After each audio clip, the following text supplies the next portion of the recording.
Bismillahirrahmanirrahim. Assalamualaikum warahmatullahi wabarakatuh. Alhamdulillahi rabbil alamin. Wassalatu wassalamu ala sayyidina Muhammadin ashrafil anbiya'i wal mursalin wa ala alihi wa ashabihi wa tabi'in wa tabi'ihim bi ihsanin ila yaumiddin. Alhamdulillah, tuan-tuan dan puan-puan, saudara-saudari yang dirahmati Allah, khusus sekali para jamaah Masjid Yusuf Ishak yang sangat saya rindui. Alhamdulillah, kita memanjatkan syukur kehadrat Allah Subhanahu wa taala di atas nikmat yang masih lagi Allah limpahkan semurah-murahnya ke atas kita semua. Dan alhamdulillah juga kita pada hari ini kita masih lagi dikurniakan umur oleh Allah dengan bekalan iman di dalam dada untuk dapat kita meneruskan ibadat puasa kita di dalam bulan Ramadan pada tahun ini. Alhamdulillah. Saya doakan mudah-mudahan tuan-tuan dan puan semua dalam keadaan yang sihat, sejahtera, ya, dapat melaksanakan ibadat puasa dengan baik bersama dengan keluarga masing-masing. Mudah-mudahan Allah terima ibadat kita, Allah ampunkan dosa-dosa kita, Allah kabulkan doa-doa kita. Mudah-mudahan Allah pelihara kita dan keluarga kita dan Allah angkat darjat kita tinggi dan mulia di sisinya. Amin ya rabbal alamin. Tuan-tuan dan puan-puan sekalian, kita dalam rangka kuliah subuh anjuran Masjid Yusuf Ishak ini, dalam melihat dan memerhatikan ayat-ayat Allah Subhanahu wa taala yang memperkenalkan dirinya sendiri. Maknanya selama beberapa bulan ini kita mencari ayat-ayat Allah yang ada menyebut tentang Al-Quran. Sebab kita nak mengenal Al-Quran daripada Al-Quran sendiri. Ya?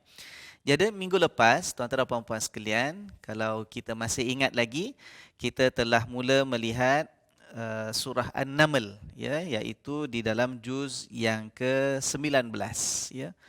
Surah An-Naml kita dah baca ayat yang pertama, kedua dan ketiga minggu lalu. Ya, kalau tuan-tuan masih ingat lagi, antaranya yang kita baca ialah bahawa Al-Quran ini merupakan kitab Allah yang sangat jelas. Tidak ada keraguan, tidak ada kesamaran di dalamnya. Dan kita huraikan bagaimana kita selarikan ya antara kenyataan ayat yang kita baca kemarin dengan mungkin apa yang kita lalui sendiri apabila kita membaca Al-Quran. Kita rasakan bahawa tidak semua ayat yang Allah firmankan itu dengan mudah dapat kita fahami. Malah bagi orang yang bahasa ibu dan mereka adalah bahasa Arab sendiri pun tidak semua dapat dengan mudah memahami apa yang dimaksudkan di dalam ayat Al-Quran. Jadi apa maksudnya yang disebut oleh Allah dalam ayat pertama kemarin bahawa Al-Quran ini merupakan kitab yang nyata dan jelas? Itu telah kita huraikan kemarin, alhamdulillah. Begitu juga kita melihat bahawa di antara ciri Al-Quran dalam ayat yang kedua surah An-Naml yang kita baca, Allah mengatakan bahawa Al-Quran ini diturunkan olehnya sebagai hudan dan juga sebagai busyra bagi orang-orang yang beriman, sebagai petunjuk bagi orang beriman dan juga sebagai pembawa berita gembira kepada orang-orang yang beriman ini. Itu juga telah kita perhatikan dengan sedikit permintaan saya untuk kita senantiasa menyemak diri kita, mencerminkan hati kita, bagaimana kita ini di sebalik pengakuan kita bahawa kita adalah orang yang beriman, apakah kita berjaya merasakan bahawa Quran ini telah memberi petunjuk untuk kehidupan kita dan bagaimana Al-Quran ini memberikan khabar gembira kepada kita. Kemudian kita melihat juga dalam pertemuan minggu lalu dalam ayat yang ketiga satu ciri yang sangat-sangat menarik perhatian kita bersama bahawa di dalam Allah memberikan perincian sedikit tentang apakah sifat yang dimiliki oleh orang beriman. Kita kata kemarin mereka itu mendirikan salat, ya, yuqimunas salah wa yu'tunaz zakah, menunaikan zakat, wa bil akhiratihum yuqinun, dan mereka itu juga benar-benar beriman dan yakin terhadap hari akhirat. Kita dah huraikan kemarin sedikit aspek di mana bahawa dalam Al-Quran itu bila kita terjumpa dua ayat daripada dua surah yang berbeza menggunakan satu perkataan yang sama, kita tidak boleh dengan cepat menyimpulkan dan merumuskan bahawa kedua-duanya mempunyai makna yang 100% sama dan kita kata seiras, ya. dalam contoh ayat yang kita bentangkan kemarin, perkataan wa yu'tuna zakah itu sendiri. Dalam ayat ini yang merupakan sebahagian daripada surah An-Naml yang diturunkan sebelum hijrah, ada perbezaan dengan apa maksud kewajipan zakat apabila disebut oleh Allah Subhanahu Wa Taala dalam surah Madaniyah yang diturunkan selepas hijrah. Kita dah huraikan kemarin ya bahawa perincian hukum tentang zakat itu bermula daripada tahun kedua selepas hijrah. Sedangkan ayat yang kita baca ini diturunkan sebelum hijrah, maknanya dia merujuk kepada kewajipan untuk membantu golongan yang miskin dan susah. Dengan menghulurkan sebahagian daripada harta ikut kemampuan kita. Tidak ada perincian golongan yang tertentu, bilangan peratusan tertentu daripada harta kita dan sekian-sekiannya. Ya. Itu telah kita huraikan menjadi rumusan dan pegangan kita. Lebih memahami tentang Al-Quranul Karim ini, satu kitab yang begitu indah yang diturunkan oleh Allah Subhanahu Wa Taala dalam pelbagai keadaan. Daripada mula Nabi SAW mula menerima wahyu umur 40 tahun di Mekah, sampailah akhir hidup Nabi berumur 63 tahun, baginda SAW kembali ke rahmatullah. Ya. Jadi itu alhamdulillah, mudah-mudahan banyak manfaat yang telah kita perolehi daripada pertemuan kita minggu lalu. InsyaAllah hari ini saya nak mengajak tuan-tuan dan puan-puan sekalian, kita sambung dengan ayat yang berikutnya, ya, iaitu ayat yang keempat, surah An-Naml juga, ayat keempat, ayat kelima dan ayat keenam. Sebab di dalam ayat yang keenam itu kita akan jumpa kalimat Al-Quran lagi sekali, insyaAllah. Ya. Baik, mari sama-sama tuan-tuan puan-puan, ya, kita semak, kita buka mushaf kita masing-masing, kita cari surah An-Naml, surah semut, dalam juz yang ke-19, ayat yang keempat yang bermula dengan kalimah innalladzina la yu'minuna bil akhirah. Sementara kita menunggu tuan-tuan puan-puan sekalian yang membuka Quran masing-masing mencari ayatnya, ayuh saya mengajak agar kita murahkan hati kita khusus dalam bulan Ramadan ini, bulan yang dilipat kali gandakan amal kebaikan kita dengan ganjaran yang sebesar-besarnya dikurniakan oleh Allah, untuk sama-sama kita menghulurkan sedikit rezeki yang Allah kurniakan kepada kita untuk membantu dan menyokong Masjid Yusof Ishak ini di dalam menampung perbelanjaan, administrasi, pengurusan, pembayaran gaji pegawai dan sebagainya. Mudah-mudahan ada ganjaran yang besar untuk kita di dunia dan juga di akhirat nanti. Amin ya rabbal alamin. Ayuh tuan-tuan, jumpa dah ayat keempat. Kita perhatikan bersama ya. Kita dah baca ayat ni minggu lepas tapi tak sempat kita huraikan dan perhatikan maknanya. Firman Allah, innalladzina la yu'minuna bil akhirati, bermaksud sesungguhnya orang-orang yang tidak beriman dengan hari akhirat. Jadi kalau kita perhatikan sekarang Allah datangkan di opposite, sebaliknya kepada golongan yang disebut dalam ayat sebelum ini yang kita bincang minggu lepas kan. Minggu lepas cerita tentang mereka yang dikatakan beriman, yang mendapat Al-Quran itu menjadi hudan, petunjuk dan juga menjadi busyra untuk mereka, ya, berita baik untuk mereka. Di mana Allah mengatakan ciri orang beriman itu ialah pertama mendirikan salat, kedua menunaikan zakat, ketiga mereka itu benar-benar yakin tentang hari akhirat. Yang ini sebaliknya. Allah memulakan golongan yang bertentangan dengan mengatakan sesungguhnya mereka yang tidak beriman pula dengan hari akhirat. Ya. Kalau orang tak beriman ini directly ataupun secara langsung kita dapat memahami bahawa mereka ini memang tak beriman dengan Allah lah. Sebab kalau orang yang beriman dengan Allah, dia akan beriman dengan apa yang diwahyukan oleh Allah. Dia akan beriman dengan Rasul yang diutus oleh Allah. Dan Rasul yang diutuskan telah menyampaikan ayat yang dengan terang, dengan jelas, tidak ada keraguan lagi, bahawa ada akan datang satu hari yang namanya hari akhirat, di mana manusia dibangkitkan oleh Allah setelah sekian lama mereka itu mati terkubur, dibangkitkan kembali oleh Allah untuk dihitung amalan-amalan yang mereka lakukan semasa hidup mereka dahulu di dunia. Untuk dengan itu Allah memutuskan sama ada tempat yang layak mereka masuki untuk kehidupan kekal abadi, apakah di dalam syurga ataupun di dalam neraka. Itu semua orang yang beriman dengan Allah pasti akan beriman dengan hari akhirat. Ya. Tapi bila Allah Subhanahu Wa Taala menyebut dalam ayat ini sesungguhnya mereka yang tidak beriman dengan hari akhirat, maknanya mereka tak beriman dengan Allah. Kenapa ya? kalau kita lihat bab beriman ya, semua perkara-perkara yang disebut sebagai sebahagian daripada rukun iman kita. Percaya kepada Rasul yang diutuskan oleh Allah, percaya kepada malaikat, percaya kepada kitab, percaya kepada hari akhirat, percaya kepada qada dan qadar. Yang pertama kan percaya kepada Allah. Kemudian yang lagi 5 itu, kalau kita lihat daripada nombor 2 sampai nombor 6, itu semua terikat dengan percaya kepada Allah. Kita bayangkan kalau Allah Subhanahu Wa Taala menetapkan yang wajib diimani itu ialah rukun imannya satu. Asasnya ialah beriman kepada Allah. Saya rasa cukup juga. Sebab dia akan merangkumi segala yang difirmankan oleh Allah. Siapa beriman kepada Allah, pasti bila Allah kata ada malaikat, dia akan turut beriman adanya malaikat. Ya kan? Kalau orang beriman kepada Allah, kemudian dia tahu Allah ada mengutus seorang Nabi, menjadi pedoman dia, tauladan dia, ikutan dia, maka dengan sendiri pasti dia akan ikut Nabi tadi. Sebab itu tidak dapat dipisahkan daripada beriman dengan Allah kan. Jadi kalau dalam ayat ini, Allah hanya menyebut sesungguhnya mereka yang tidak beriman. Maknanya tak beriman dengan Allah. Bila tak beriman dengan Allah, maknanya tak beriman dengan hari akhirat juga kan. Kan kalau dalam ayat Quran semua seperti itu kan senang. Tapi ada tempat Allah sebut tak beriman dengan Allah. Ada ayat Allah sebut tak beriman dengan hari kiamat. Ada tempat Allah sebut dalam Al-Quran tak beriman dengan kitab yang Allah turunkan. Ya, ini harus kita ambil. Kita katakan iktibarnya. Ya, harus kita renungkan dan kita cuba petik apa yang boleh kita jadikan sandaran untuk kehidupan kita. Iaitu, tuan-tuan dan puan-puan sekalian, ingat ya.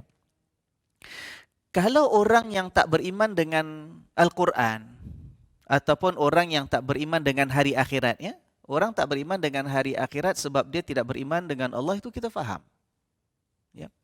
Tetapi persoalan bagi kita ialah bagaimana dengan diri kita yang kita mengaku kita beriman dengan Allah. Ya kan? Tetapi dalam kehidupan kita, dalam tindak tanduk kita, dalam ibadat kita, dalam kita mengatur kehidupan kita, kita akan dapati bahawa ada manusia ini yang beriman dengan Allah. Bila disuruh mengucap, dia mengucap tanpa keraguan. Asyhadu an la ilaha illallah wa asyhadu anna Muhammadar Rasulullah. Tapi dalam kehidupannya seolah-olah dia itu melupakan ada hari akhirat.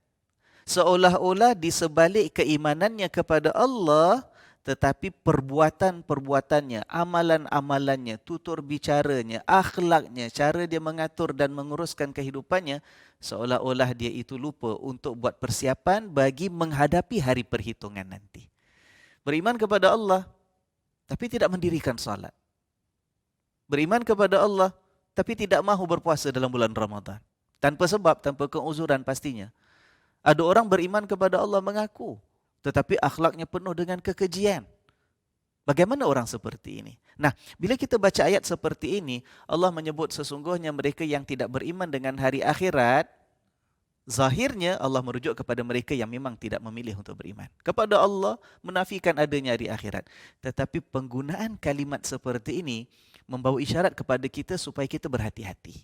Ya, biarlah dalam keimanan kita kepada Allah, kita yakin, kita tidak lupa dan kita bersungguh-sungguh buat persiapan untuk menghadapi hari yang dikatakan sebagai hari akhirat itu. Hari kiamat, hari perhitungan, hari pembalasan. Ya, mudah-mudahan kita menjadi manusia yang Allah senantiasa pimpin hati kita, senantiasa Allah suburkan keimanan kita, yang Allah lindungi kita daripada tersesat dalam kejahilan dan kegelapan hidup dunia. Mudah-mudahan kita menjadi manusia yang tidak lupa untuk senantiasa buat persiapan dan cari bekalan untuk hari kita kembali kepada Allah Subhanahu Wa Taala nanti. Ya, amin ya rabbal alamin.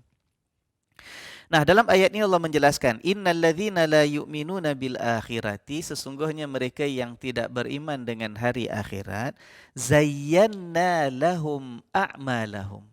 Kami hiaskan untuk mereka amalan-amalan mereka. Fahum ya'mahun. Lalu mereka menjadi orang yang buta. Ya, lalu mereka menjadi buta. Nah, jadi ini yang diterangkan oleh Allah sebagai satu amaran, peringatan tegas yang diberikan kepada kita sebagai manusia. Ingat, Jangan sampai kamu ni menjadi manusia yang akhirnya akan mendapat kerugian pada hari akhirat. Kenapa? Nanti hari itu kamu akan menjadi buta. Ya, malah hidup kat dunia kamu telah menjadi buta. Buta apa? Buta hati, buta jiwa kita, buta akal kita. Bagaimana itu boleh berlaku? Sebab Allah mengatakan orang yang tak beriman dengan hari akhirat akan kami hiaskan untuk mereka amalan-amalan mereka. Apa maksudnya? Orang yang tak nak beriman dengan hari akhirat, dia menafikan ada hari perhitungan. Bila tak ada hari perhitungan, apa jadi pada dunianya? Pastinya kehidupan dunia itu hanyalah untuk dunia semata kan? Kalau orang beriman dengan hari akhirat, dunia ini dijadikan bagaikan jambatan ataupun sebagai tempat persinggahan. Nak buat apa sementara waktu? Untuk siapkan diri. Ya, untuk siapkan bekalan. Sebab ini yang nanti kita nak bawa balik pada hari akhirat, bentangkan kepada Allah, kita harap-harap kita akan selamat. Orang percaya dengan hari akhirat, dunianya itu tidak disia-siakan. Tapi kalau orang menafikan ada hari akhirat, kufur dengan adanya hari akhirat, maka hidupnya di dunia hanya untuk dunia. Apa yang ada di dunia ini, kalau memang jenis hati orang yang nalurinya itu inginkan kebaikan walaupun tak beriman kepada Allah, okeylah. Dia tidak menzalimi orang, dia berlaku adil dengan orang, sebab itu naluri fitrah sebagai manusia inginkan kebaikan. Tapi bagi sebahagian orang, hidupnya penuh dengan kemungkaran dan dia tidak merasa bersalah dengan kecurangan. Ya, kalau ada sebagian orang tu baik pun mungkin baik sebab dia takut diambil tindakan undang-undang terhadap dirinya, takut dihukum, dipenjara, didenda, ya kan? Jadi baiknya tadi kerana undang-undang. Bila undang-undang itu dirasakan dapat dielak, dia dapat sembunyi daripada pemerhatian dan tindakan undang-undang, maka akan kembali kepada kita kata fitrah kehaiwanan yang wujud dalam dirinya sebagai manusia. Ya. Bila orang seperti ini, dia buat kejahatan, dia tak rasa jahat. Bila dia buat keburukan, dia rasa dia akan selamat. Bila dia dalam hidupnya tadi diisi dengan kecurangan, dia kata tak ada masalah apa pun. Kenapa dia tak nampak masalah? Kenapa dia tak nampak bersalah? Kenapa dia merasakan bahawa perbuatannya itu baik untuk dia? Asalkan tak aniaya orang lain, dah baguslah, okeylah. Kenapa? Sebab matanya buta, hatinya buta, dihias untuknya amalan itu. Ya, zayyana lahum a'malahum, dihias untuk mereka amalan, maknanya amalan yang jahat dia sendiri nampak baik. Nampak tuan-tuan? Ya? Benda yang curang dia nampak jujur. Benda yang kita kata mendatangkan kerosakan, dia rasa bahawa dialah yang buat kebaikan. Jadi benda yang tak baik dihiaskan. Matanya tadi seolah-olah keliru, silau. Ya, benda yang buruk nampak cantik, benda yang salah nampak betul. Itulah maksud Allah Subhanahu wa taala, zayyana lahum a'malahum. Mereka ini kami hiaskan untuk mereka amalan-amalan buruk mereka itu sampai mereka nampak cantik dan indah. Ya. Cuma persoalan ialah ayat-ayat seperti ini kadang-kadang dijadikan sebagai alasan oleh sebahagian orang, mengatakan bahawa yalah mereka ni bukanlah hidup baik sangat, jadi orang yang jahat, jadi orang yang bersalah tu sebab Tuhan yang jadikan mereka macam tu. Ya kan? Mereka akan terus menyatakan bahawa yalah kita nak buat macam mana, di dah ketentuan Tuhan, Tuhan pilih aku jadi jahat, aku jahatlah, ya. Yang berkuasa kan Tuhan, kata dia. Dia kata apa? Perkataan itu adalah berdasarkan kepada ayat-ayat seperti ini. Sebab dia kata, tengok, ya, yang buat aku keliru tu Tuhan. Sebab Allah mengatakan, zayyanna lahum a'malahum. Kami mencantikkan, kami menghiaskan, kami yang menyilaukan amalan mereka sampai mereka nampak amalan mereka yang buruk itu jadi cantik. Ya kan? Itu tengok, Allah kata zayyanna, kami, yakni Allah yang hiaskan. Allah yang jadikan mataku ni tak betul. Kalaulah Allah pelihara mata aku, jadi benda yang aku buat kalau jahat aku nampak jahat, insya-Allah aku jadi baik, tapi Allah yang hiaskan mata aku, ya, sampai nampak keliru. Ya, aku bohong pada orang pun aku rasa aku cakap jujur. Aku khianat curang pada amanah pun aku rasa aku tidak melakukan kesalahan apa-apa. Tuan-tuan dan puan-puan sekalian, perkataan seperti ini hanyalah alasan. Sedangkan kalau kita perhatikan ayat-ayat ini dengan teliti, kita akan dapati bahawa apa yang dibuat oleh Allah itu adalah sebagai, kita kata, sebagai respon, sebagai balasan Allah kepada pilihan kita sendiri sebagai manusia. Lihat ya, sebelum Allah mengatakan zayyanna lahum a'malahum, Fahum ya'mahun. Kami hiaskan, yakni Allah hiaskan untuk mereka perbuatan jahat mereka itu jadi cantik, lalu mereka jadi buta, tak nampak. Sebelum Allah sebut itu, Allah katakan apa? Innal ladzina la yu'minuna bil akhirah. Sesungguhnya orang-orang yang tidak beriman dengan hari akhirat. Orang itu sendiri yang tidak mahu beriman. Manusia itu sendiri yang pilih untuk kufur tentang kebenaran datangnya hari akhirat. Bila manusia yang pilih untuk menolak, manusia sendiri yang pilih untuk degil, manusia sendiri yang pilih untuk mengeraskan hatinya, untuk tidak mahu mendengar dan memahami firman ayat-ayat yang diturunkan oleh Tuhannya, kalau itulah pilihan manusia, maka Allah akan balas, tidak sangat, ayo. Kalau itu jalan kamu pilih, aku biarkan, malah aku akan jadikan kamu ini keliru.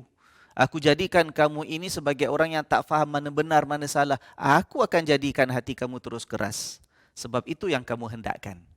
Ya? Lalu akhirnya manusia itu akan menjadi buta.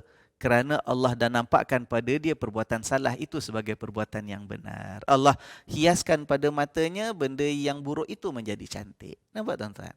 Jadi kita dengan Allah Subhanahu Wa Taala ini, kita jangan cari alasan menyalahkan Tuhan. Jangan. Ya. Daripada zaman para sahabat sudah ada orang seperti ini. Pada zaman Sayyidina Umar radhiyallahu anhu menjadi khalifah, ada orang yang ditangkap melakukan satu kesalahan jenayah. Dijalankan hukuman oleh Sayyidina Umar. Dia mengatakan, wahai Umar, Allah takdirkan aku jadi jahat, kata dia. Allah takdirkan aku mencuri, aku curilah. Kalau Allah tak takdirkan, kalau ini bukan qada ketentuan Allah, takkan aku mampu mencuri, kata dia. Sayyidina Umar jawab senang aja. Tak nak berbala, tak nak bertikam lidah tentang masalah qada sebab orang ini nampak sangat nak cuba mempermainkan keimanannya dengan memberikan alasan bahawa Allah itu punca dia itu mencuri. Sayyidina Umar jalankan hukuman sampai mengatakan, aku jalankan hukuman ini pun qada dan qadar Allah juga, kata dia. Ya kan? Jadi tuan-tuan dan puan-puan sekalian, apa yang berlaku dalam kehidupan ialah kerana pilihan kita. Kalau sampai satu masa kita ini sampai hujung hidup, hati kita keras, orang kasih nasihat pun dah tak boleh dengar, orang kasih teguran pun tak masuk dalam hati kita lagi, hati dah tak boleh lembut, dah tak boleh dapat hidayah. Na'udzubillah, kalau itulah dibawa sampailah hujung hidup kita, dipanggil kembali oleh malaikat maut, balik pada Allah Subhanahu Wa Taala. Tak guna nanti pada hari kiamat kita nak salahkan Tuhan, mengatakan, ya Allah, Engkau yang berikan aku ini kesesatan, Engkau tak kasih aku hidayah, Engkau yang gelapkan hati aku, Engkau yang keraskan jiwa aku. Tidak boleh tuan-tuan. Allah menyesatkan seorang hamba sebagai balasan kepada pilihan si hamba itu sendiri. Bila dia itu berterus-terusan dengan penuh kesombongan, diingatkan sekali tidak mahu dengar, dua kali tidak mahu perhatikan, pilihan hidupnya itulah yang berterus-terusan berpanjangan dalam keadaan kemungkaran dan penolakannya terhadap perintah Allah, maka orang seperti ini barulah Allah akan keraskan hati dia. Allah kunci hatinya. Dan mana-mana insan yang hatinya telah dikeraskan dan dikuncikan oleh Allah, maka tidak ada orang lain yang mampu membukanya kembali. Ya? Baik. Fahum ya'mahun. Lalu dengan itu mereka menjadi buta. Allah. Apalah mata dapat melihat, apalah mata celik, boleh nampak segala warna-warni dalam kehidupan. Apalah mata dapat menatap wajah orang-orang yang kita kasihi sepanjang hidup. Apalah mata dapat menikmati pemandangan yang memikat hati kita, tak? Tuan-tuan, kalaulah mata itu tidak mampu menunjukkan kepada hati kita akan kebesaran Allah Subhanahu Wa Taala. Jangan sampai itu berlaku. Bila kita hidup di atas muka bumi, berjalan dengan dua belah tapak kaki kita ini, melangkah ke sana kemari, menjalankan kehidupan, meneruskan pekerjaan, ketawa, ria, kegembiraan dalam hidup, tetapi mata kita gagal berfungsi sebab mata tidak menyampaikan kebesaran Allah ke dalam hati dan jiwa kita. Menjadi buta, tuan-tuan. Menjadi buta. Sebab itu Allah Subhanahu Wa Taala memberikan amaran dalam ayat yang lain, surah Al-Isra, ya. Bahawa orang yang seperti ini, yang Allah kata bila Allah dah hiaskan untuk mereka amalan buruk nampak cantik, sampai akhirnya kabur matanya itu sampai terus buta, ya'mahun, kata Allah, orang yang seperti ini butanya di dunia, nanti hari akhirat pun akan buta. Ya. Firman Allah Subhanahu Wa Taala, wa man kana fi hadhihi a'ma fa huwa fil akhirati a'ma wa adallu sabila. Dan orang yang masa hidupnya ini buta, maka nanti pada hari akhirat dia juga akan menjadi buta, malah lebih sesat lagi perjalanannya pada waktu itu. Allah. Ya. Ini bukan ayat yang menghina mereka yang punya kecacatan penglihatan mata tidak boleh melihat. Tidak. Maksud Allah, orang yang di dunia ini buta bukan buta mata, tapi buta hatinya, buta jiwanya, buta imannya. Maka kata Allah, siapa yang di dunia ini sudah buta, nanti hari akhirat dia akan buta juga. Malah lebih sesat jalannya. Lebih sesat maknanya apa? Dia nak masuk syurga, tak akan dapat masuk syurga. Mana ada orang nak jalan masuk neraka? Tak ada orang nak masuk neraka. Semua nak masuk syurga. Tapi orang lain dapat sampai ke syurga, dia tak sampai. Sesat perjalanan dia. Akhirnya dicampakkan oleh Allah Subhanahu Wa Taala ke dalam neraka. Na'udzubillahi min dzalik. Mudah-mudahan Allah pelihara kita dalam suasana bulan Ramadan seperti ini, ketika jiwa kita sedang halus, hati kita sedang murni, dalam suasana kita beribadat kepada Allah, merasakan hampirnya Allah dengan kita, merasakan hebat dan agungnya kasih sayang Allah untuk kita. Mudah-mudahan pada waktu-waktu seperti ini kita mampu menjadi insan yang senantiasa beringat, senantiasa merenung apakah akhirnya nanti nasib kita, keadaan kita bila kita kembali kepada Allah Subhanahu Wa Taala. Inilah masa-masanya yang paling berharga tuan-tuan dan puan-puan sekalian, untuk kita menyemak diri kita, apakah kita ini pada pandangan Allah, bukan pada pandangan manusia. Apakah kita ini pada pandangan Allah merupakan hamba-Nya yang celik ataupun hamba-Nya yang buta, tuan-tuan. Mudah-mudahan Allah berikan keinsafan kepada kita, kesedaran. Kalaupun ada penyakit-penyakit tertentu yang masih melekat dalam hati kita, cepat-cepat mohon pengampunan daripada Allah. Cepat-cepat mohonkan hidayah dan pimpinan Allah, supaya Allah ubah hati yang punya penyakit itu menjadi hati yang bersih. Kalaupun kita merasakan sekarang ini mata hati kita masih rabun, masih kabur, tidak jelas, masih ada kalanya perbuatan yang kita lakukan itu kita tahu perbuatan salah tapi kita tak rasa bersalah. Minta pimpinan daripada Allah dengan segera, tuan-tuan dan puan-puan sekalian. Mudah-mudahan Allah bersihkan penyakit itu. Dah mata kita tak nak kabur-kabur lagi hati kita. Ya, kita tak nak hati kita ini matanya rabun lagi, tidak. Sebab takut kalau dibiarkan, takut akhirnya terus buta kita dalam pandangan Allah. Baik. Kemudian Allah sambung lagi dengan mengatakan ulaikal ladzina lahum su'ul adzab. Mereka itu adalah merupakan orang-orang yang disediakan untuk mereka seburuk-buruk azab, sedahsyat-dahsyat siksaan. Ya, mereka itu ulaika, mereka itu lahum, untuk mereka disediakan apa? Su'ul adzab. Azab dan siksaan yang sedahsyat-dahsyatnya, paling buruk, disediakan oleh Allah Subhanahu Wa Taala. Wahum fil akhirati, dan mereka itu di akhirat nanti humul akhsarun. Mereka itulah merupakan orang-orang yang paling rugi, kata Allah Subhanahu Wa Taala. Humul akhsarun. Mereka itulah orang-orang yang paling rugi. Jadi kalau kita lihat kat sini, subhanallah, Allah Subhanahu Wa Taala menggunakan beberapa perkataan, kalau istilah dalam bahasa Arab, emphasis ataupun takkid. Allah khususkan mereka inilah yang akan rugi. Pertama ya kita lihat, Allah menggunakan perkataan ulaika. Mereka itu, ulaika, those. Ya. Kemudian ada alladzina, yang. Kemudian lahum, untuk mereka. Su'ul azab. Azab yang buruk. Lihat ya tuan-tuan, perhatikan ayat ini. Pertama ada perkataan ulaika, mereka itu. Alladzina adalah orang-orang yang, lahum, untuk mereka. Tuan-tuan bayangkan ya, selepas Allah ceritakan dalam ayat keempat tentang golongan yang tidak beriman kan dengan hari akhirat. Kalaulah ayat kelima ini kita buang perkataan pertama. Apa ayat pertama tadi? Ataupun perkataan pertama ulaika kita buang, katalah kita padamkan. Ini bukan saya suruh tuan-tuan rosakkan ayat Quran, tidak ya. Kita bayangkan kalau ayat itu tidak mengandungi perkataan yang pertama ulaika. Bayangkan juga kalau tidak ada perkataan alladzina. Yang kedua kan? Tak ada ulaika, tak ada alladzina. Bayangkan. Terus mula dengan kalimat lahum su'ul azab. Ayat tu dah sempurna belum agak-agak? Dah cukup belum maknanya? Buang ulaika, buang alladzina. Baca lahum su'ul azab.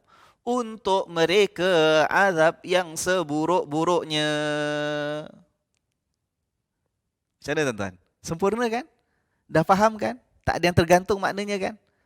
Lepas Allah cerita sesungguhnya mereka yang tidak beriman dengan hari akhirat. Ayat sebelumnya ya. Kami hiaskan kepada mereka amalan buruk nampak cantik. Lalu dengan itu mereka menjadi buta. Terus ayat ini. Lahum su'ul azab. Untuk mereka itu azab yang seburuk-buruknya. Sempurna dah. Tak ada kurang apa. Tapi Allah tambah. Ada ulaika. Ada alladzina. Allah nak menunjukkan bahawa memang betul-betul orang yang macam inilah yang akan dapat azab. Yang tidak macam gini insya-Allah akan selamat. Allah ampunkan. Insya-Allah kita tak termasuk golongan yang itu. Walaupun ada kekurangan dalam hidup kita, ya, walaupun ada rongak-rongak dalam ibadat kita, walaupun ada kecuaian dalam kita melaksanakan tanggungjawab kita, walaupun masih lagi ada dosa-dosa yang kita lakukan dalam hidup kita, ya kan? Tapi kita beriman dengan hari akhirat. Kita ini tidaklah sampai kata orang itu yang memiliki hati yang buta. Kita buat salah juga. Tapi kita insaf, kita bertaubat, kita tahu kita salah. Taklah sampai kita ni termasuk orang yang bila lakukan kejahatan, kita nampak kita buat baik. InsyaAllah, mudah-mudahan tidak seperti itu. Jadi, kita mengharap dengan keadaan kita ini, walaupun ada kekurangan, kita akan selamat. Allah ampunkan kita. Asalkan kita berusaha dari semasa ke semasa perbaiki diri, tutup kesalahan dengan amalan ketaatan, ya. Ibadat kita laksanakan seberapa mampu kita insya-Allah. Tapi Allah nak katakan dalam ayat ini bila Allah kata ulaika, mereka itu allazina, orang-orang yang lahum untuk mereka. Padahal cakap lahum aja dah cukup dah. Nak menunjukkan memang betul itulah orangnya. Golongan yang seperti inilah yang akan mendapatkan azab daripada Allah yang seburuk-buruknya. Tak ada orang lain akan dapat azab seperti itu. Ya. Jadi kalau orang yang faham bahasa Arab bila dengar ayat strukturnya seperti ini, mereka merasa takut. Allah mengulang benda yang sebenarnya kalau dalam percakapan kita orang biasa tak perlu. Tapi Allah letakkan situ sebab ada penekanannya, ada penegasannya. Ya. Ulaika alladzina lahum su'ul azab. Mereka lah orang-orangnya yang untuk mereka lah Allah siapkan ya azab yang seburuk-buruknya, na'udzubillah min dzalik. Kemudian Allah sambung lagi tadi wahum fil akhirati, dan mereka itu di akhirat nanti humul akhsarun. Ada hum lagi. Dalam bahasa Arab ni tuan-tuan dan puan-puan sekalian, hum itu maknanya mereka. Ya, tadi kan saya sebut lahum tu untuk mereka. Kat sini Allah sebut lagi wahum fil akhirati, dan mereka itu di akhirat hum, ada hum lagi, humul akhsarun. Kenapa Allah sebut dua? Kalau Allah tak sebut hum yang kedua, ayat tu sempurna dah. Kita bayangkan, kita baca ya ayat ataupun ayat kelima yang bahagian kedua tu. Kalau ayat itu ada dua hum, kita buang hum yang kedua. Wahum fil akhiratil akhsarun, dan mereka itu di hari akhirat adalah orang-orang yang paling rugi. Dah. Allah datangkan hum lagi. Allah tegaskan lagi. Allah spesifikkan lagi. Dan mereka itulah di hari akhirat, mereka itulah sebenar-sebenarnya yang akan menjadi orang yang paling rugi pada hari akhirat. Allah. Ini kalau kalau kita dengan member rapat lah, ya, member kita tak buat apa, tak kita punya marah, dia buat salah, tersilap, tak apa kebodohan dia lakukan, ya. Ini tak cukup ketuk kepala sekali, tepuk, kerajang, sepak, gigit, cubit, piat telinga. Inilah, ya, untuk menegaskan betapa kita menolak perbuatan dia itu tadi. Itu kita dengan member biasa. Ini antara kita dengan Allah Subhanahu Wa Taala. Jangan sampai tuan-tuan dan puan-puan sekalian, jangan sampai kelalaian kita ini, kecuaian kita ini, keengganan kita untuk terus bermuhasabah, perbaiki diri, jangan sampai pada hari akhirat itulah penghinaan yang Allah Subhanahu Wa Taala akan timpakan ke atas kita, ya. Wa hum fil akhirati humul akhsarun. Paling rugi. Dalam bahasa Arab, orang rugi itu khasirun. Kalau namanya khasirun tu orang rugi. Ya, saya satu masa dulu pernah terjumpa orang yang namanya Ahmad Khasirun. Ya, Ahmad Khasirun, bunyinya sedap. Khasirun, Ahmad Khasirun. Padahal perkataan khasir itu maknanya rugi. Kalau khasirun ramai, plural, orang-orang yang rugi. Tapi dalam ayat ni Allah katakan khasirun. Humul khasirun tak. Allah katakan humul akhsarun. Siapa belajar bahasa Arab? Kalau orang yang menonton ini, saudara-saudara saya ada yang pernah belajar bahasa Arab, dia tahu ini isim tafdil. Humul khasirun, mereka itulah orang yang rugi, itu memang mereka rugi. Kat sini Allah gunakan akhsarun. Akhsarun memang mereka orang yang paling rugi, yang paling rugi. Rugi ni kan macam-macam ya tuan-tuan dan puan sekalian ya. Macam-macam rugi kita. Ada orang rugi duit, ada orang rugi umur, ada orang rugi perniagaan, ada orang rugi apa ni. Yalah macam-macam lah yang pernah ada dalam genggaman kita, kemudian terlepas, hilang. Itu orang yang rugi. Ya. Tetapi antara rugi yang macam-macam ni, ada yang ruginya ringan-ringan, ya kan? Ada yang ruginya sederhana berat, ada yang ruginya yang buruk sekali kerugiannya, ya. Rugi yang dahsyat sekali. Dan orang yang paling besar kerugiannya ialah orang yang rugi nanti dalam kehidupan hari akhirat. Ya, kalau ada orang yang rugi dunia, tidak bawa kepada akhirat, masih okey lagi. Ya, masih boleh diperbaiki, masih boleh bangkit, masih boleh perbaiki keadaan, masih boleh usahakan. Ya, paling-paling pun okeylah merana di dunia sebagai satu kesempitan yang merupakan ujian daripada Allah Subhanahu Wa Taala. Tapi kalau hatinya dengan keimanan dijaga, ya, hubungannya dengan Allah dipelihara, insya-Allah balik pada hari akhirat Allah gantikan segala kesusahan dunia itu yang si hamba terima dengan balasan kesabaran, Allah akan gantikan dengan syurga. Apalah rugi kat dunia yang hanya segelintir dan sedikit sahaja. Tapi yang akan lebih rugi nanti pada hari akhirat ialah mereka yang kembali kepada Allah dipandang oleh Allah sebagai orang yang seolah-olah tidak beriman dengan hari kiamat itu sendiri. Ya, rugi mereka. Akhsarun. Dan kemudian sedikit lagi dalam ayat yang ke-6, wa innaka latulaqqal qur'ana min ladun hakimin alim. Dan sesungguhnya engkau ya Muhammad sallallahu alaihi wasallam latulaqqal Qur'an. Diberikan Al-Quran itu sungguh-sungguh min ladun hakimin alim, daripada sisi Tuhan yang maha bijaksana, hakimin yang maha mengetahui, alim. Jadi dalam ayat ni kita jumpa lagi satu perkataan Al-Quran. Allah nak menegaskan kepada Nabi Muhammad sallallahu alaihi wasallam, ya Muhammad, sesungguhnya engkau itu benar-benar diberikan Al-Quran.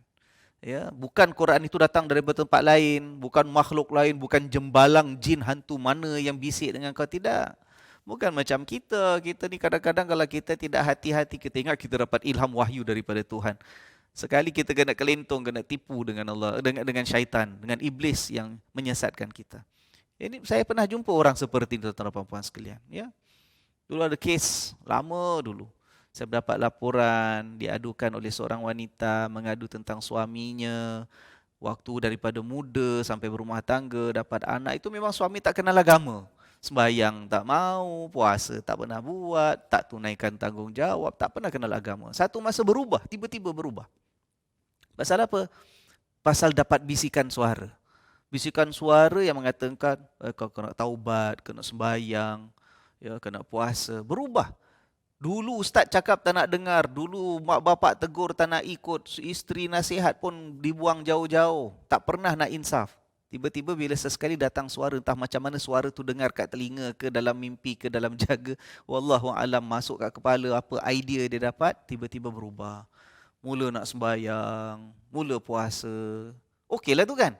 Tapi masalahnya bila kita ini tertipu, kita hanya menerima sesuatu yang gaib itu sebagai panduan. Mula-mula suruh sembahyang. Padahal tak pernah sembahyang sebelum tu. Suruh puasa. Tapi lama-lama suara itu membisikkan benda-benda yang pelik-pelik. Sampaikan akhirnya sembahyangnya mesti dalam bilik, tutup pintu, sampai mengadu. Suaminya khususkan dalam rumahnya tadi satu bilik khas, orang lain tak boleh masuk, itu bilik sembahyang dia. Sembahyangnya mesti bawa kacang hijau. Sambil sembahyang, tahap apa wirid dia mesti campak kacang hijau. Ya, dengan hidupkan pelita dan sebagainya. Akhirnya lari jauh daripada panduan sunnah yang kita terima daripada baginda Rasulullah sallallahu alaihi wasallam. Kenapa tuan-tuan? Ini yang kita bimbang. Ya, kadang-kadang kita dapat suara yang bukan-bukan, idea yang bukan-bukan, mimpi yang kadang-kadang kita harus berhati-hati. Peringkat awal ialah antara kita dengan iblis, dengan syaitan ni, mereka lebih bijak tuan-tuan. Kita tak dengar dia. Dia bisikkan selalu dalam telinga kita, ya kan? Kita tak nampak dia, tapi dia ada menemani kita. Kita tak perasan wujudnya dia, tapi dia itu mempengaruhi hati kita. Dan dia nak menyesatkan kita itu kadang-kadang dengan mula memujuk kita untuk buat ibadat dulu. Tapi nanti pelan-pelan di sebalik ibadat itu dimasukkan pelbagai unsur yang bukan-bukan. Tak solat disuruh sembahyang. Tuan-tuan percayalah, kadang-kadang syaitan suruh kita sembahyang. Tapi bila kita sembahyang dimasukkan, oh kau sembahyang bagus ya. Tengah sembahyang dimasukkan dalam fikiran kita, tengok orang tu tak sembahyang, kau lagi bagus, dia entah masuk neraka. Dah datang perasaan riak, takabur, merasakan diri kita baik, wah kita garanti masuk syurga. Ya, suruh kita sedekah, suruh kita bayar zakat, kita pun bayar. Dalam pada itu dia masuk ke dalam hati kita. Nak pergi sedekah tu janganlah time orang tak nampak. Bila pergi masjid time orang tengah ramai. Ya, bila nak bayar zakat time orang tengah ramai. Time orang beratur nak ambil bubur tu lah kau nampak-nampakkan nak bayar zakat. Tuan-tuan. Ya, dan banyak lagi tipu helah iblis dan juga syaitan. Jadi kita berhati-hati. Ya, kita berhati-hati bahawa dalam kehidupan kita boleh masuk suara-suara yang bukan-bukan seperti ini. Panduan kita ialah panduan Rasulullah sallallahu alaihi wasallam, bukan mimpi yang bukan-bukan. Ya. Maka dalam ayat ini Allah menegaskan, ya Muhammad sallallahu alaihi wasallam, sesungguhnya engkau itu akan benar-benar menerima Quran bukan daripada contoh suara-suara seperti ini, bukan daripada makhluk yang menyesatkan. Tetapi kau terima Al-Quran itu min ladun hakimin alim. Benar-benar daripada sisi Allah, dialah Tuhan yang maha bijaksana, dialah Tuhan yang maha mengetahui. InsyaAllah demikianlah ayat-ayat yang dapat kita sempat bentangkan pada hari ini. Sedikit tambahan kepada pengenalan kita tentang Al-Quranul Karim, kitab yang diturunkan oleh Allah Subhanahu Wa Taala, kitab yang senantiasa mengingatkan kita untuk buat persiapan menghadapi hari akhirat kita. Kitab yang senantiasa memberikan gambaran jelas kepada kita perbezaan mereka beriman dengan mereka yang tak beriman. Kitab yang senantiasa membisikkan teguran kepada kita bahawa kalau kita pilih jalan kemungkaran, jalan kegelapan, Allah akan balas pilihan kita itu dengan lebih gelapkan hati kita, lebih butakan mata kita. Pada saat itu kita balik kepada Allah, penyesalan sudah tidak berguna lagi. Kemudian Allah menegaskan kepada Nabi Muhammad sallallahu alaihi wasallam, yakinlah inilah Al-Quran yang turun daripada Allah, Tuhan yang esa yang sebenarnya, bukan daripada yang lain. Tuan-tuan, kalau kita baca ayat selepasnya, kita akan dapati ayat ke-7 dan berikutnya ayat sebut tentang beberapa Nabi dan Rasul. Kisah Nabi Musa selepas ini sebagai contoh ya. Jadi sebelum Allah sebut pada Nabi Muhammad sallallahu alaihi wasallam kisah tentang Nabi Musa, Nabi-Nabi yang terdahulu, Allah tegaskan, jangan ragu-ragu. Ini ayat yang menceritakan tentang kisah Nabi terdahulu sebelum kau ya Muhammad sallallahu alaihi wasallam, ayat yang benar-benar diberikan oleh Allah. Ya, wallahu alam bisawab, sehingga kita bertemu dalam pertemuan kita minggu hadapan pada hari yang sama, pada waktu yang sama, insya-Allah dengan keimanan masih lagi Allah kurniakan menjadi penghias dada kita. Teruskan Ramadan, teruskan puasa tuan-tuan dan puan-puan sekalian, teruskan mengharap kepada Allah Subhanahu Wa Taala, jangan putus doa kita, pelihara mata kita, pelihara lidah kita, pelihara telinga kita, pelihara bisikan hati kita, ya. Kita sekarang berpuasa dalam suasana kita berkurung di rumah dengan keluarga, dengan anak-anak, yang mana menjaga orang tua dengan orang tua kita. Ambil kesempatan ini.